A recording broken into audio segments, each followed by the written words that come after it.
Assalamualaikum warahmatullahi wabarakatuh. Perkenalkan, nama saya Aisyah Rohatimah dengan NIM 2131310061 dari kelas 6B. Di sini saya akan menjelaskan tentang klasifikasi anak berkebutuhan khusus yang berkelainan fisik.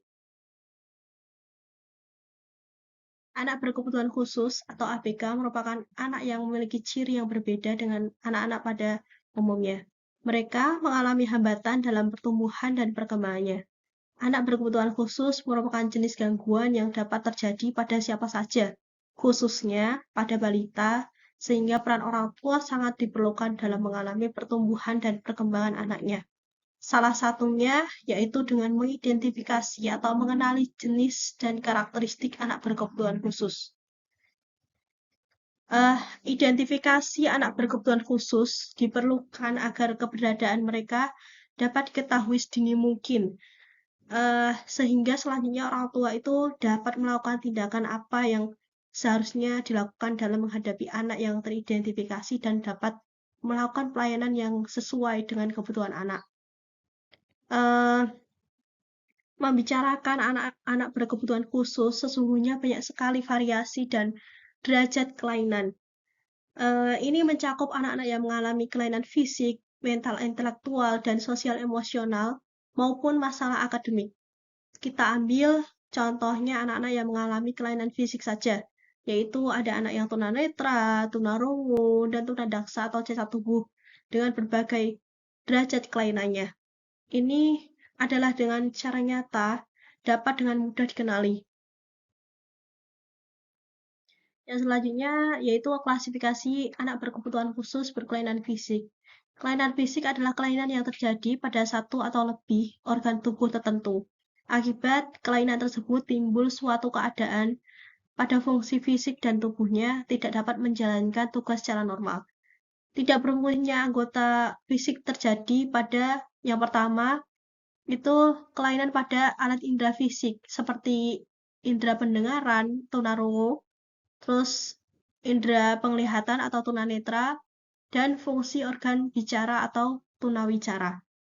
Terus yang kedua, kelainan pada alat motorik tubuh, misalnya kelainan pada otot dan tulang, kelainan pada sistem saraf di otak yang berakibat gangguan pada fungsi motorik atau cerebral palsy, kelainan anggota badan akibat pertumbuhan yang tidak sempurna,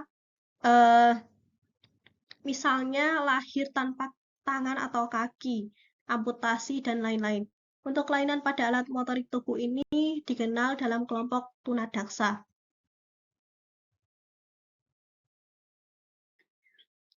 Yang selanjutnya, anak dengan gangguan penglihatan atau tunanetra. Tunanetra adalah individu yang memiliki hambatan dalam penglihatan.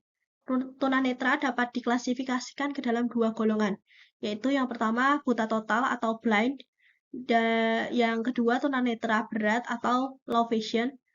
Karena tunanetra memiliki keterbatasan dalam indera penglihatan, maka proses pembelajaran menekankan pada alat indera yang lain, yaitu indera peraba dan indera pendengaran.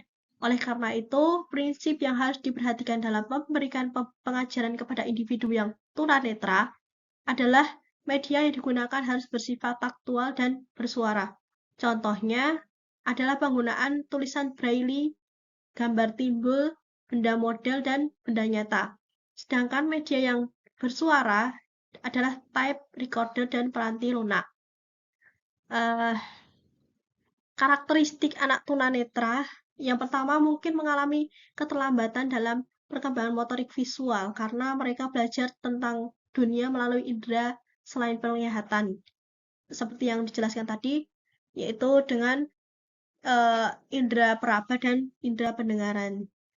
Terus yang kedua, karakteristik yang kedua biasanya memiliki kemampuan indera yang lebih sensitif seperti pendengaran dan peraba. Yang ketiga, mungkin memiliki kesulitan dalam memahami konsep-konsep abstrak yang biasanya dipelajari melalui penglihatan.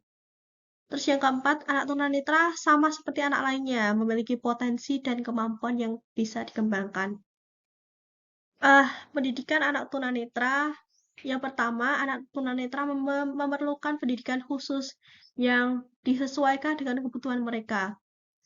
Bisa sekolah luar biasa, negeri atau swasta biasanya memiliki program khusus yang untuk anak tunanetra.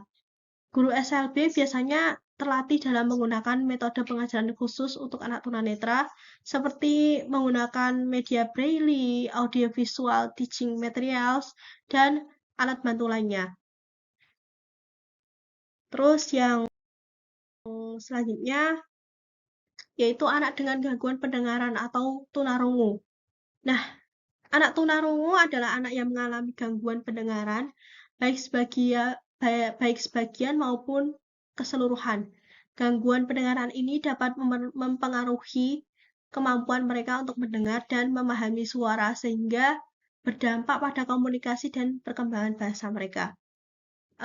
Klasifikasi anak tunarungu, yaitu ada tunarungu ringan, tunarungu sedang, tunarungu berat, dan tunarungu sangat berat.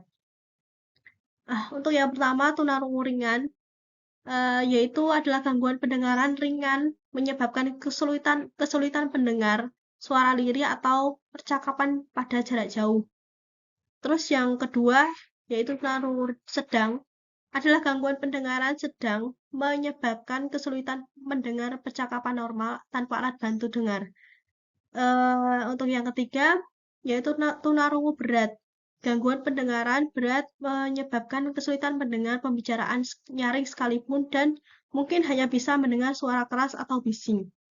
Terus yang keempat, tunarungu sangat berat atau kita bisa sebut dengan tuli. Gangguan pendengaran sangat berat itu atau tuli itu menyebabkan tidak bisa mendengar sama sekali. Jadi kalau tidak ada alat bantu untuk mendengar itu tidak bisa mendengar sama sekali. Kebutuhan untuk anak tunarungu itu yang pertama ada alat bantu dengar, terus ada implan koklea, terus ada terapi wicara dan ada pendidikan inklusi atau SLB.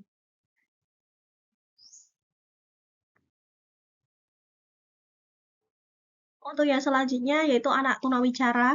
Anak tunawicara adalah anak yang mengalami gangguan perkembangan, kemampuan berbicara dan berbahasa. Gangguan ini dapat mempengaruhi kemampuan mereka untuk yang pertama, mengucapkan kata-kata atau artikulasi, yaitu kesulitan dalam mengeluarkan suara atau membentuk kata-kata dengan jelas. Terus yang kedua, memahami bahasa lisan, yaitu kesulitan dalam mengerti pembicaraan orang lain. Terus yang ketiga, mengembangkan kosakata, yaitu kesulitan dalam belajar dan menggunakan kata-kata baru. Yang keempat, menggunakan tata bahasa yang tepat, kesulitan dalam menyusun kalimat yang gramatikal. Penyebab anak tunawicara itu yang pertama ada gangguan perkembangan bahasa spesifik. Penyebab utamanya tidak diketahui namun diduga terkait faktor genetik atau lingkungan. Terus yang kedua, gangguan pendengaran. Anak tunarungu yang tidak mendapat intervensi dini dapat mengalami keterlambatan perkembangan bicara dan bahasa. Terus yang ketiga, kondisi medis tertentu seperti cerebral palsy, cleft lip and palate atau bibir sumbing dan langit-langit berlubang, dan gangguan neurologis lainnya. Dampak dari gangguan bicara dan bahasa pada anak tunawicara yaitu yang pertama, kesulitan dalam berkomunikasi, yang kedua, keterlambatan perkembangan kognitif, yang ketiga, masalah emosi dan sosial. Jadi anak tunawicara mungkin mengalami frustasi, isolasi sosial, dan harga diri yang rendah karena kesulitan berkomunikasi. Untuk kebutuhan anak tunawicara sendiri yaitu yang pertama ada terapi wicara.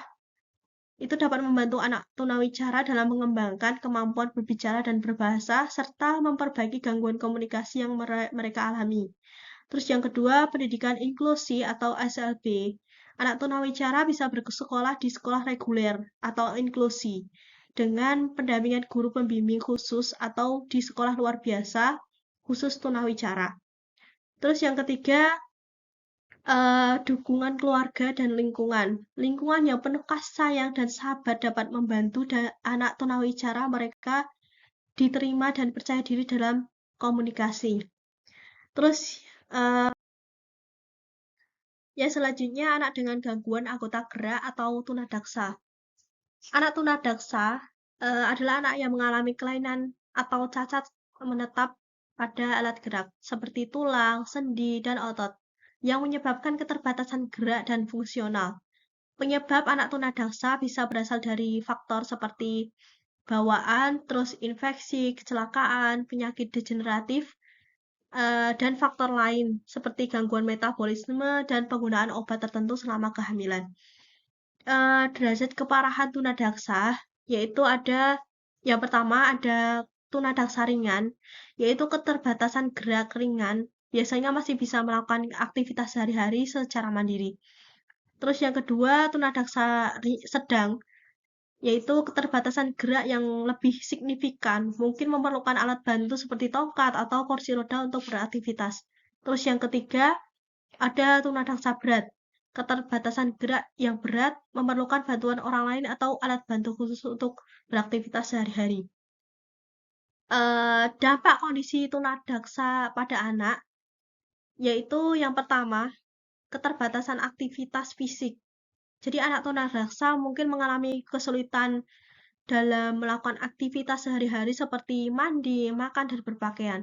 Terus yang kedua, gangguan perkembangan motorik, yaitu keterbatasan gerak dapat menghambat perkembangan motorik anak seperti kemampuan berjalan, berlari, dan melompat. Terus yang ketiga, masalah emosi dan sosial. Jadi anak tunadaksa mungkin mengalami isolasi sosial, rendah diri, dan depresi akibat keterbatasan fisik yang mereka alami. Untuk yang selanjutnya, kebutuhan anak tunadaksa sendiri, yaitu yang pertama ada fisioterapi. Itu untuk membantu anak tunadaksa dalam meningkatkan kekuatan otot dan memperbaiki kondisi gerak. Terus yang kedua, yaitu ada okupasi terapi, yaitu melatih kemampuan anak tunadaksa dalam melakukan aktivitas sehari-hari secara mandiri. Terus yang ketiga, alat bantu seperti tongkat, walker, kursi roda, dan alat bantu lainnya dapat membantu anak tunadaksa beraktivitas dan meningkatkan mobilitas mereka. Terus yang keempat, sekolah inklusi atau SLB. Anak tunadaksa bisa bersekolah di sekolah reguler atau inklusi dengan pendampingan guru pendamping khusus atau di sekolah luar biasa atau SLB khusus tunadaksa. Penting untuk dicatat bahwa setiap anak tunadaksa memiliki kebutuhan yang unik, jenis dan tingkat keparahan kelainan, jenis dan tingkat keparahan kelainan, serta kemampuan fungsional anak dan akan menentukan pendekatan terapi dan dukungan yang dibutuhkan. Demikian, itu tadi adalah materi yang dapat saya sampaikan. Apabila ada perkataan saya yang salah, mohon dimaafkan. Akhirul kalam, wassalamualaikum warahmatullahi wabarakatuh.